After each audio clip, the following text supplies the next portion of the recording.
Pria ini sebut saja Mas C. Mas C sangat khawatir karena abangnya belum datang. Akhirnya pun dia menelpon abangnya dan abangnya menjelaskan dia ada meeting mendadak dan pekerjaan tambahan dari si bosnya. Akhirnya setelah Mas J telepon dengan abangnya, ia mandi dan kemudian mengganti baju sebelum tidur. Namun, alangkah terkejutnya, bantal yang awalnya di kasur menjadi di bawah. Walau kebingungan, akhirnya Mas J menaruh kembali bantal tersebut sesuai tempatnya. Kemudian masih menyiapkan minumnya untuk menemaninya saat mengerjakan tugas dan beberapa dokumen.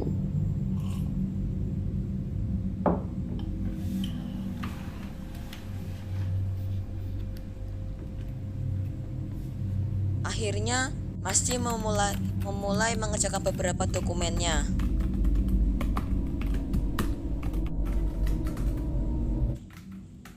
Namun, di saat Masih sedang mengerjakan tugasnya, ia beberapa kali kerap mendengar suara aneh. Suara seperti suara cakaran dari kayu. Masih kebingungan karena suara itu nampaknya berasal dari arah lemari. Masih nampak ragu-ragu untuk mengecek lemari tersebut. Dia nampak kebingungan. Namun, dia mengeluarkan semua keberaniannya untuk mengecek lemari tersebut.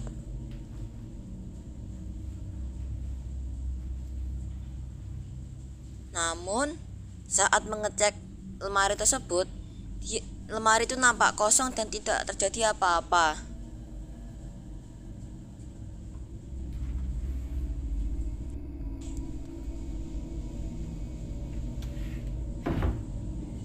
Masjid di situ sangat putus asa dan kebingungan apa yang telah terjadi. Namun masih dibuat kebingungan lagi karena bantal yang awal mulanya di atas kasur tiba-tiba berada di bawah. Masih sangat kebingungan dan panik. Namun masih bisa berpikir positif dan akhirnya mengambil bantal itu dan mengembalikannya kembali.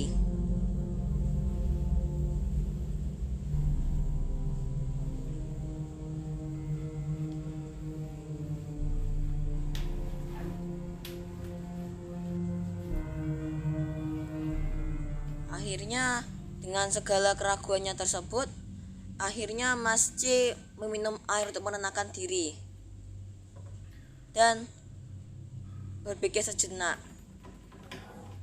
Kemudian masih melanjutkan tugasnya kembali. Namun masih diganggu oleh suara-suara tersebut. Masih mengecek bawah meja dan nampak kosong, tidak jadi apa-apa.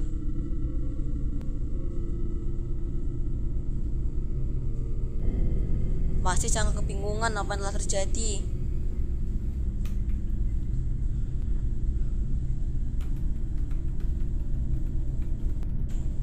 Namun Masih sangat takut karena diganggu oleh suara itu lagi. Dan suara itu nampaknya berasal dari bawah lagi.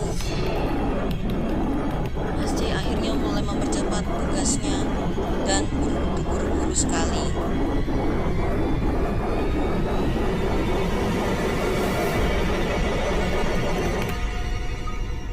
Namun Masih sudah mulai tenang kembali karena tugas yang diberikan sudah selesai. Dan Masih kemudian melihat kembali apa yang berada di bawahnya. Dan Masih kaget karena melihat sosok putih. Masih akhirnya mulai menenangkan diri karena kaget dengan yang tadi. Kemudian abangnya Masih mengchat bila dia tidak dapat datang ke penginapan. Akhirnya Masih mulai menutup gorden dan mempersiapkan diri untuk tidur.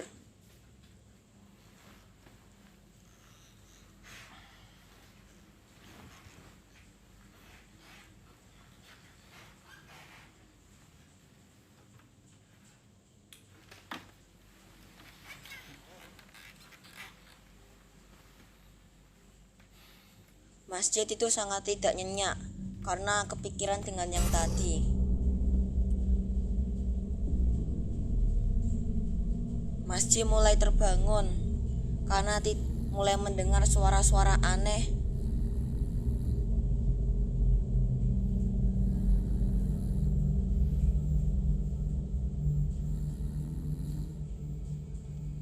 Akhirnya Masjid mulai bangun dan mengecek sekeliling. Dan apa yang terjadi? Masjid mulai terbangun dari kasurnya. Namun Masjid kebingungan karena dia tidur seorang sendiri. Namun kasur di sebelahnya nampak berantakan seperti habis ditiduri seseorang.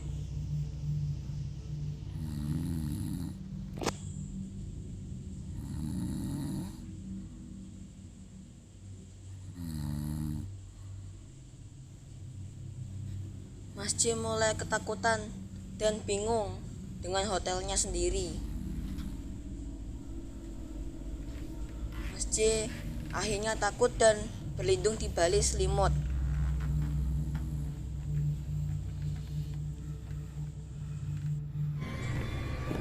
Agar tidak takut, akhirnya Masjid mencuci muka di wastafel.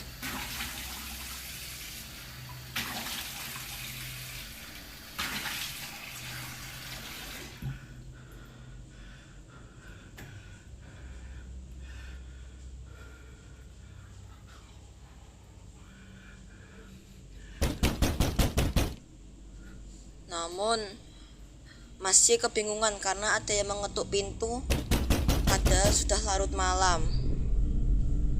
Masjid kemudian mengecek keadaan sekitar untuk memastikan tidak ada seseorang pun.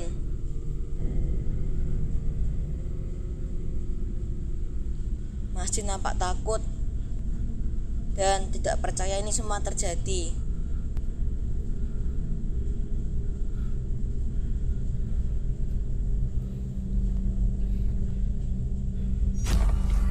Tiba-tiba lampu mati dan Masjid mulai menyalakan lampu dari HP. Masjid mulai mengecek keadaan sekitar, apa yang telah terjadi. Masjid pun kaget yang terjadi di dalam selimut. Masjid jatuh dan nampak tidak percaya. Kemudian Masjid melihat penampakan. Dan penampakan itu mulai mendekat ke arah Masjid. Masjid nampak takut.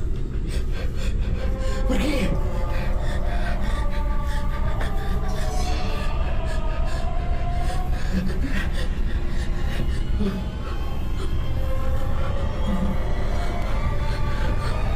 Pergi. Pergi.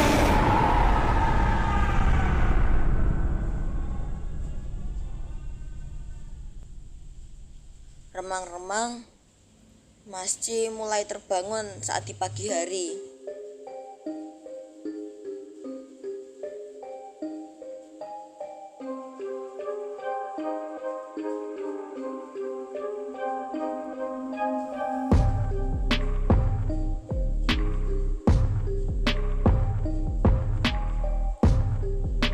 Akhirnya Masjid sudah mulai bangun dari pingsannya.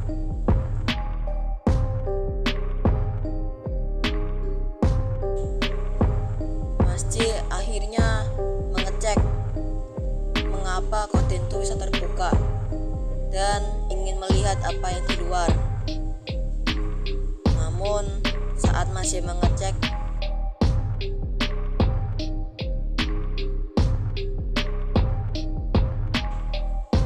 saat membuka korden, Masjid sangat kebingungan bahwa di samping hotel itu adalah makam.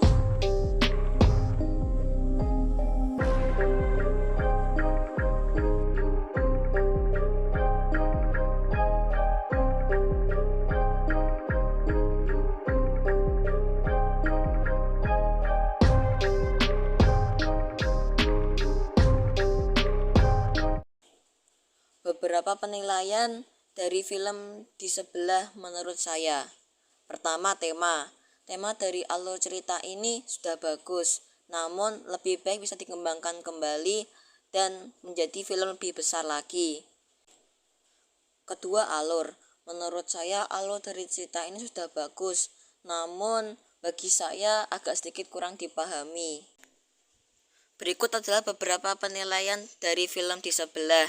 Mohon maaf jika saya ada salah kata dan suara saya tidak jelas atau serak.